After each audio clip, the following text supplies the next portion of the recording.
sholat subuh yang kita laksanakan secara berjamaah, yang tentunya sesuai dengan sunnah Rasulullah Sallallahu Alaihi Wasallam, dan kita masing-masing berharap pada hati kita masing-masing semoga Allah Subhanahu Wa Taala menerima ibadah yang kita laksanakan, wabil khusus pada hari ini. Amin ya rabbal alamin. Hadirin jamaah kuliah subuh Masjid As-Siddiq yang Allah muliakan, pada kesempatan kuliah subuh yang bersifat umum ini materinya, karena materi-materi yang khusus itu diisi oleh mubalik pada ahad yang pertama, ahad yang kedua, dan ahad yang ketiga. Sementara untuk ahad yang keempat dan kelima, kalau ada di setiap bulannya, itu diisi tentang materi yang sifatnya umum, sifatnya am. Oleh karena itu, pada kesempatan kuliah subuh hari ini, saya akan mencoba dimulai dari informasi yang kita peroleh dari CNN Indonesia beberapa hari yang lalu, itu bahwa DKI Jakarta sebagai ibu kota negara Indonesia tercinta itu menempati urutan yang ke-10 itu dari kelas internasional semua ibu kota negara. Jadi disurvei oleh CNN Indonesia bahwa DKI Jakarta menempati urutan yang ke-10 dalam hal kondisi warganya, warga ibu kota itu yang stres. Bahkan bukan hanya stres, lebih dari itu, teman sekalian. Kalau lebih dari itu stres. Nah, yang pertama itu diduduki oleh penduduk Mumbai. Mumbai itu sama dengan Bombay, ibu kota negara India. Kemudian yang kedua oleh kota Beijing. Beijing itu ibu kota negara RRC, Republik Rakyat Cina. Kemudian yang ketiga ada Tokyo, Jepang. Kemudian Seoul, dan sampai ke-10 muncullah DKI Jakarta sebagai ibu kota negara Republik Indonesia kita tercinta. Jadi penduduk DKI Jakarta tergolong penduduknya yang galau, bahkan stres, dalam urutan yang ke-10. Memang masih di bawah Ukraina. Barangkali kalau Ukraina kita masih masuk akal, pasca perang dengan Rusia, dengan Soviet. Nah itu masih wajar. Ini DKI Jakarta tidak ada perang, tidak dalam kondisi perang, tidak. Hanya barangkali perang politik, barangkali. Karena akhir-akhir ini sedang galau-galaunya nih para peserta itu yang mencalonkan gubernur DKI Jakarta. Waduh, sedang alot-alotnya nih berjuang. Ini barangkali memang indikator penilaiannya bukan hanya itu, banyak sekali indikator, faktor-faktor yang dinilai oleh CNN Indonesia. Dari mulai populasinya, populasi kotanya itu, kemudian dari pendidikannya, bahkan tentang ekonomi dan bahkan sampai aturan lalu lintasnya. Karena kalau kondisi lalu lintasnya biasanya sering macet, itu pun pengaruhnya terhadap terutama khususnya para sopir itu stres. Kenapa stres? Barangkali dapat kita rasakan.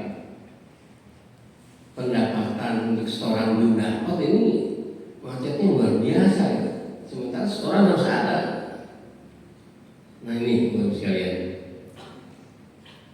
Nah kemudian kita Kota Bogor dan Kabupaten Bogor merupakan kota penyangga ibu kota, penyangga DKI Jakarta.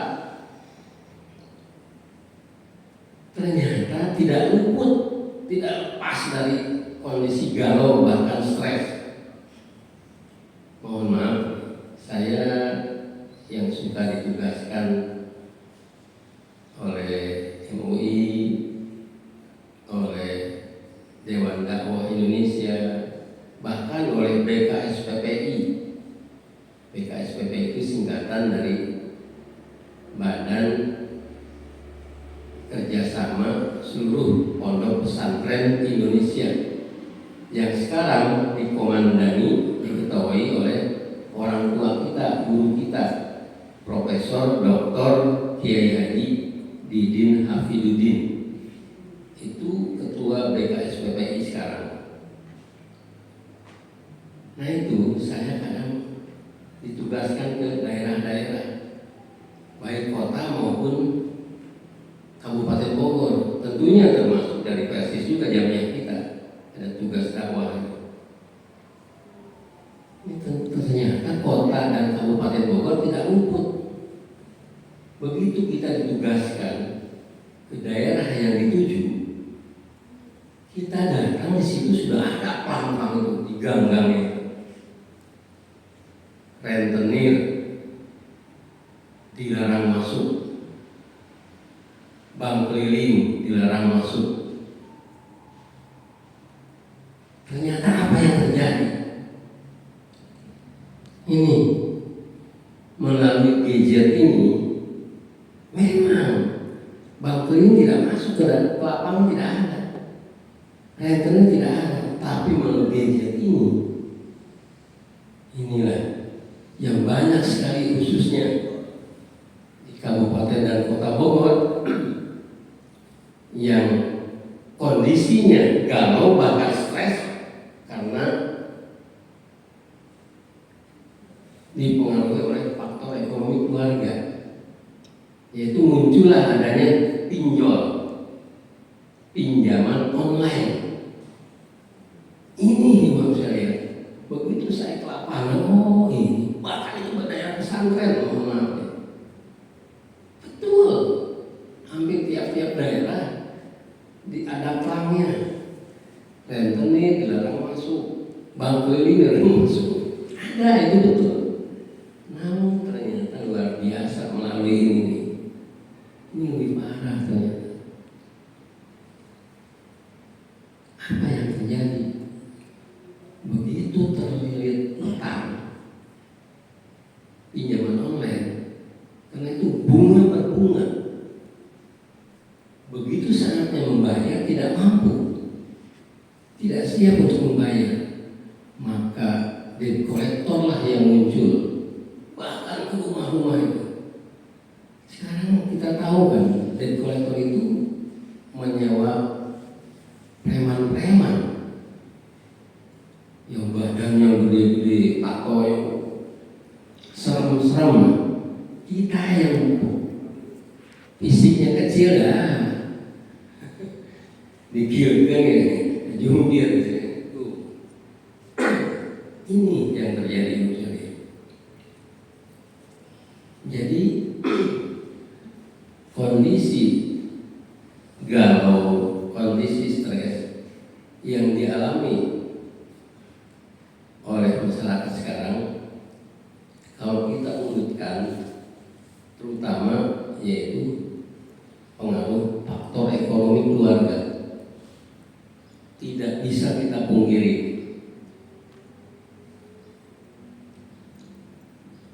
Nah, saya pikir tadinya hanya kondisi stres itu hanya dialami oleh masyarakat menengah ke bawah. Saya pikir itu tadinya.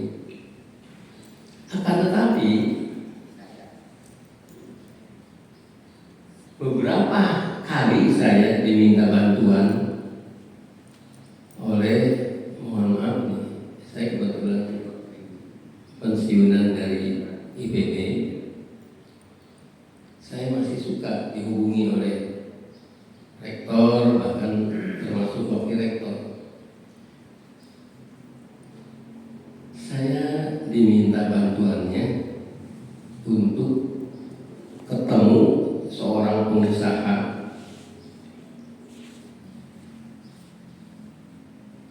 itu.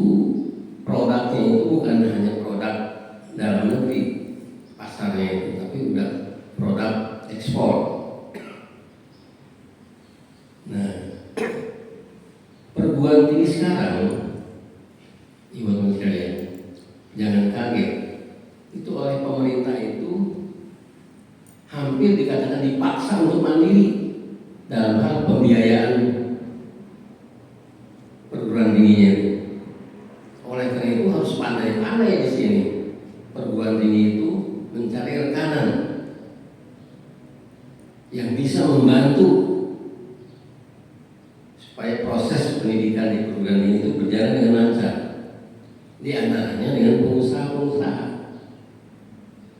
Nah, wakil rektor 4 kalau di IPB itu yang menangani tentang kerjasama IPB dengan para pengusaha, baik itu dalam dan luar negeri. Nah, satu saat saya diminta bantuan oleh WR4 untuk menemui seorang pengusaha. Katanya ini curhat Pak Ustadz. Kalau yang pertama, saya ingat saya bawa bahkan orang tua saya di hotel ini Pak ya, di Jalan Sukabumi ini Pak. Seorang pengusaha itu dari Medan.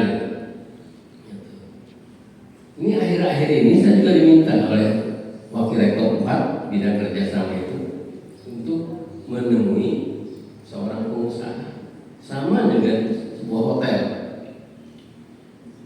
Begitu saya dikasih nomor HP-nya, kemudian beliau juga dikasih nomor HP saya oleh WR4. Ketemulah singkat cerita di sebuah hotel, di lobi hotel. Assalamualaikum, Pak Ustadz ya? Nah, udah. Kemudian singkat cerita, Pak Ustadz, saya ingin curhat. Oh silakan Pak. Saya dengerin curhatnya seorang pengusaha besar. Pak Ustadz, saya itu mohon maaf, seorang pengusaha yang sukses. Saya sudah beristri, istri saya cantik. Saya pun sudah punya anak 2, putra dan putri. Anak saya yang putra ganteng seperti bapaknya. Kemudian yang istri juga cantik seperti mamanya. Kemudian saya di bidang ekonomi keluarga berhasil. Bahkan kalau saya mau, katanya, saya ganti mobil yang baru tiap bulan saya mampu. Tuh, kata beliau begitu. Kalau ganti mobil baru tiap bulan saya mampu, saking mampunya ekonomi keluarganya. Kemudian saya bilang, apa yang dirasakan Pak? Itu Pak Ustadz, ini ingin curhat saya Pak Ustadz. Kata Pak Ustadz yang lalu, katanya, ini bukan Pak Ustadz ini kan, Ustadz yang lalu katanya Pak mengatakan, sebentar saya stop dulu. Boleh saya nanya Pak? Oh silakan Pak Ustadz. Bapak Muslim kan? Oh iya Pak Ustadz, saya Muslim. Saya Muslim. Bahkan beberapa pekan yang lalu saya minta juga ke WR4 untuk curhat ke Pak Ustadz yang lain, bukan Pak Ustadz ini. Nah, kata Pak Ustadz,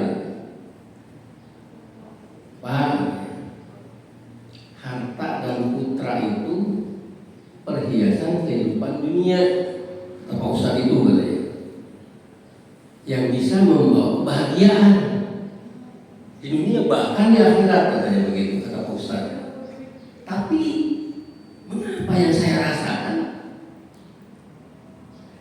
saya sudah punya harta, punya putra, harta banyak, putra punya anak, bahkan ganteng dan cantik. Mengapa hidup saya tidak bahagia? Gak mau terus, bahkan stres yang ada. Jadi saya muslim, Ustaz. Oh, mohon maaf nih Pak.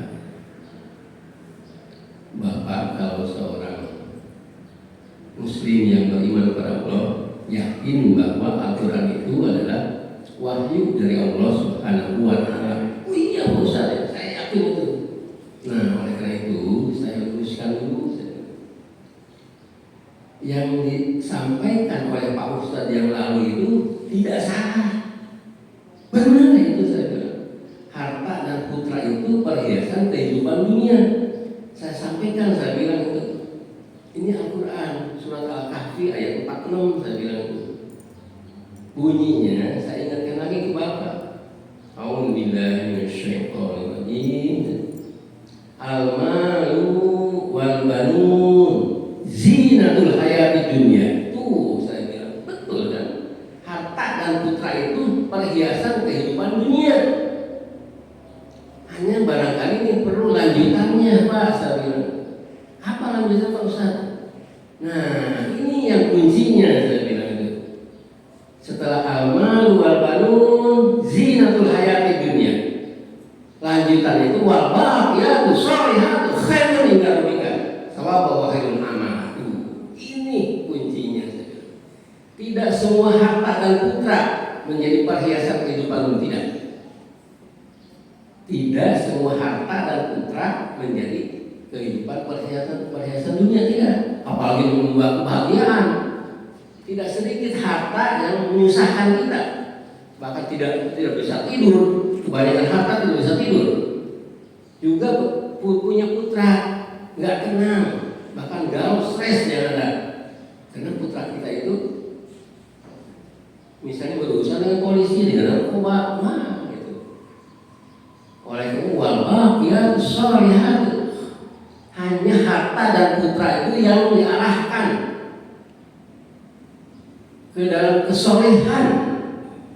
Itu yang akan menjadikan perhiasan kehidupan dunia. Harta yang kita arahkan untuk pembangunan masjid, pembangunan pesantren yang Allah ridhoi, untuk membantu fakir miskin, segala macam, insyaallah.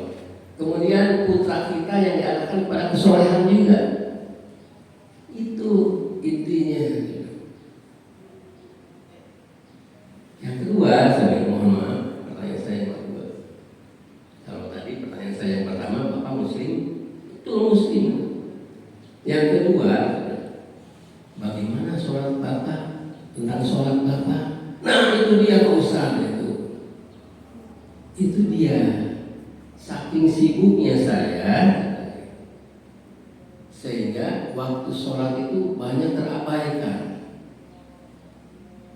bahkan terlewatkan. Jadi tidak sholat. Iya. Nah ini yang kedua ini. Mohon maaf juga. Coba tegakkan sholat dengan benar. Apapun kondisi apapun kita, sholat itu tidak bisa ditinggalkan. Seringkali banyak mubalik yang mengingatkan tentang sholat, apalagi Pak Haji Abdul Wahab tentang kaifiah sholat orang tua kita, guru kita. Bagaimana kaifiah sholatnya itu? Kita harus benar-benar sesuai dengan contoh Rasulullah Sallallahu Alaihi Wasallam. Sholat itu tidak bisa digantikan oleh orang lain, tidak bisa diwakilkan. Rasulullah saja menerima perintah sholat itu langsung oleh Allah Subhanahu wa Ta'ala, tidak boleh diwakilkan pada siapapun di dalam menerima kewajiban sholat, langsung bertemu dengan Allah Subhanahu wa Ta'ala di Sidratul Muntaha. Saking wajibnya sholat, bahkan sering para mubaligh mengingatkan sesuai dengan hadis Rasulullah, shollu qa'iman, sholatlah kamu sambil berdiri, fa in lam tastati fa qa'idan, kalau tidak mampu kamu sambil berdiri maka sholatlah kamu sambil duduk.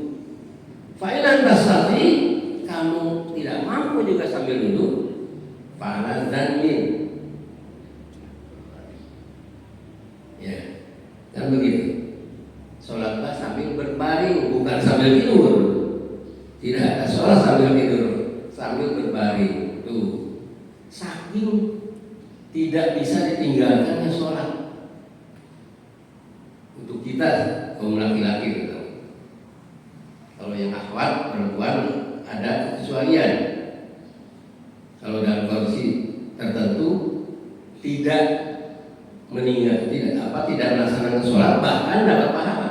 Mohon maaf ya, seperti sedang menstruasi adik-adik perempuan nih yang sudah dewasa, biasanya secara natural itu mengalami menstruasi yang sudah balik gitu.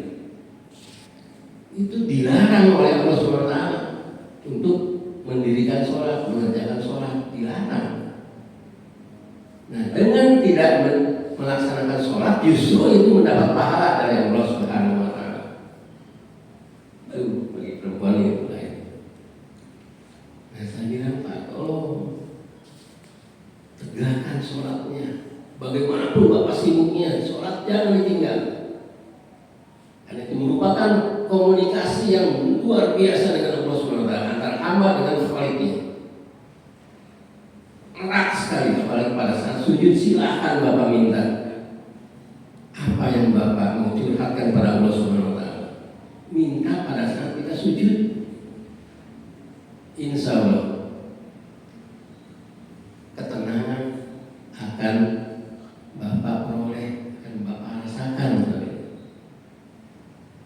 Karena itu Allah Subhanahu wa Ta'ala berfirman, a'udzu billahi minasyaitonir rajim, huwallazi anzala sakinata fi qulubil mu'minin. Dialah Allah yang menurunkan ketenangan pada hati-hati orang yang beriman. Tujuannya liyadadu imanan ma'a imanihim. Nah, tujuannya agar orang yang beriman itu tambah, dengan diberi keimanan itu tambah keimanan itu kepada Allah Subhanahu wa Ta'ala, bertambah dari keimanan yang sudah ada. Dia dan imam ma'imani. Kemudian Allah juga berfirman dalam Al-Quran juga, alladzina amanu, orang-orang yang beriman itu tatmainu qulubuhum bi dzikrillah. Orang-orang yang beriman itu hatinya tenang. Kenapa bi dzikrillah? Karena zikrullah, zikir pada Allah. Nah, di dalam masalah zikir ini sampai jam berapa?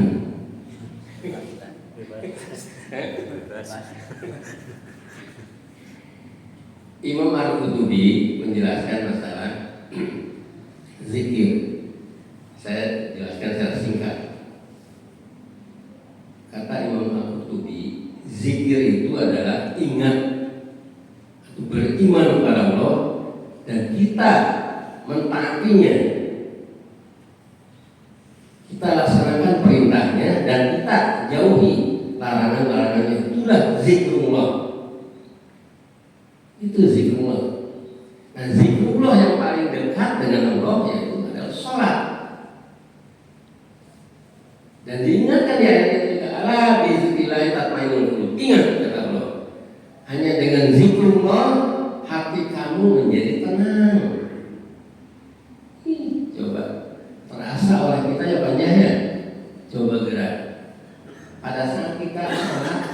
kita curhat pada Allah SWT, apalagi dalam saat tahajud itu, nikmat rasanya, tenang hati itu.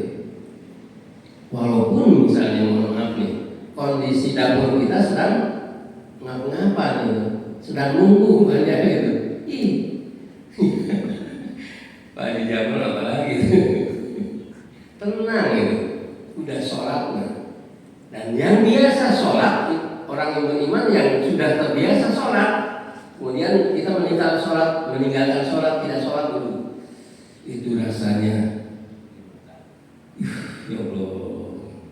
Coba kita rasakan ini. Ini adik-adik nih coba, dibiasakan sholat. Adik-adik inginkan menjadi santri yang berhasil, nilainya bagus. Itu teralami oleh Bapak waktu kuliah. Waktu kuliah di IPB Bapak mengalami itu. Kalau kita rajin sholat, rajin beribadah pada Allah, mendekati pada Allah, itu intan surullah yang surkum. Kalau kita menolong agama Allah dalam artian kita melaksanakan perintah-perintahnya, menjauhi larangan-larangannya, yang surkum, maka Allah akan menolong kita. Yang saya rasakan, yang Bapak rasakan begini nih, anak-anak santri sekalian. Kan ujian biasa, baik dari tingkat SD, SMP, atau sanawiyah, kemudian aliyah, SMA, kemudian perguruan tinggi mahasiswa, selalu ada ujian. Begitu kita nerima soal, aduh rasanya bingung. Ada soal yang kita tidak bisa menjawabnya, benar-benar sudah tidak bisa dan ini soal ini nggak bisa jawab. Kemudian kita takarub ila Allah, ya Allah, Engkaulah yang menggerakkan tangan kami, pikiran kami segala macam. Engkaulah yang tolonglah kami ya Allah. Itu tiba-tiba saya rasakan bisa menjawab itu. Itu benar. Saya bukan bohong ini pengalaman pribadi. Pengalaman pribadi. Tiba-tiba bisa menjawab soal yang kita rasa tidak bisa itu. Begitu dikumpulkan hasilnya, ya Allah subhanallah. Itu pengalaman. Yang kedua, pengalaman takarub saya nih. Saya dulu sering ditugaskan oleh IPB 2 minggu di kampus, 2 minggu ke Aceh. Aceh itu kan ada Unsia, Universitas Syahwara, itu binaan. Kita ditugaskan untuk membina di sana. Kemudian terus sampai ke Padang, Andalas, ya. Kemudian Jambi, Unja, terus ke Rio, sampai ke Unila, Lampung. Yang sering kali kita lewat jalan darat lagi, dulu mah jalan darat, jarang pakai pesawat, dapat ininya, jalan darat. Bapak sering tinggalkan di punya ini. Kalau jalan darat dari sini kita lewat terminal Raja Basa di Lampung itu. Siapa yang sudah tahu terminal Raja Basa? Begitu ganasnya dulu ya. Dulu tuh ganas. Terminal Raja Basa itu preman-preman itu sadis-sadis itu. Di satu saat saya melihat sendiri, itu kan di sana tuh daerah daerah transmigrasi. Ada keluarga transmigrasi, suaminya bawa tas, bawa kardus segala macam, repot kan pokoknya. Istrinya bawa anak. Dia tujuannya mau naik bis yang mana gitu. Ditarik aja oleh preman itu, suruh naik bis yang ini, sampai menjerit-jerit itu, sampai nangis suaminya. Nah saat itu saya tergugah, ingin menolong itu. Terus saya bicara, jangan begitu, terus kesian ya. Itu tiba-tiba preman itu pegang baju saya begini, kamu ikut campur ya? Sambil, saya kan kecil badan saya, sementara preman itu 3 orang. Itu dengan izin Allah.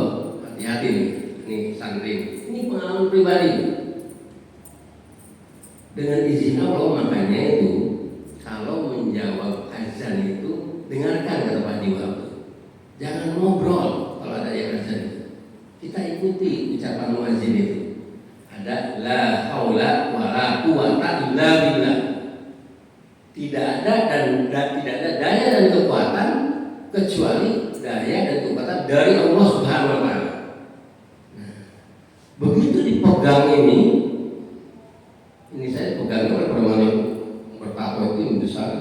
Kamu ikut campur, bisa biar saya ucapkan la haula wala quwata illa billah. Tiba-tiba 3 orang preman itu mental semua. Allah, ini saya merinding kalau menyampaikan ini. Dengan izin Allah, 3 preman itu yang tinggi besar itu mental semua. Tuh, asal kita ikhlas, memang rencana kita mau nolong keluarga itu intan semua yang surkum di situ. Tiba-tiba pada saat kondisi yang kritis datang pertolongan Allah. Siapa yang mementalkan 3 preman yang tinggi besar itu? Malaikat. Malaikat Allah tuh yang diutus oleh Allah SWT. Cik malaikatnya, kamu mau mengganggu orang yang beriman ya? Disentil oleh malaikat itu 3 orang mental semua sampai ketakutan. Begitu saya dekati malah takut ya. Padahal mau ini bukan mau menyakiti lagi kali. Tuh, makanya ada dalam Quran surat ini juga yang sering oleh Pak Haji dulu juga dibacakan. Innamal mu'minuna ikhwatun innal ladzina qalu rabbuna Allah summa istaqamu tatanazzalu alaihimul malaikatu innal ladzina qalu rabbuna Allah. Berarti orang yang yakin, yang bicara qalu rabbuna Allah. Rob itu adalah Allah, Rob aku itu, Rob kami itu adalah Allah. Semua istiqomah, kemudian dia beristiqomah, tetap istiqomah menjalankan perintah Allah, menjauhi larangan-larangannya. Itu secara otomatis tatanazzalu alaihimul malaikah. Jangan takut. Tidak ada rasa takut bagi orang yang beriman. Tatanazzalu alaihimul malaikah wala khaufun wala hum yahzanun. Tidak ada rasa takut bagi orang yang beriman karena backingnya itu adalah malaikat, bukan satpam yang berkumis telah, bukan malaikat. Sisi kiri kanan itu malaikat. Asal kita beriman dan beristiqomah pada Allah Subhanahu wa taala. Nah, karena itu kembali pada ini bahwa kuncinya untuk ketenangan hati itu adalah taqarrub ila Allah, zikrullah. Zikir yang paling diutamakan oleh Allah SWT adalah sholat. Makanya pesan terakhir Rasulullah sampai 3 kali sholat. Jangan tinggalkan sholat. Itulah barangkali karena udah habis dengan saya awal kesiangan ini. Jadi cukupkan sampai sini. Mudah-mudahan ini sebagai pengisi waktu dalam ahad yang keempat ini ada guna dan manfaatnya bagi kita sekalian, khususnya bagi diri saya dan keluarga saya pribadi. Kemudian kalau ada kata-kata yang kurang berkenan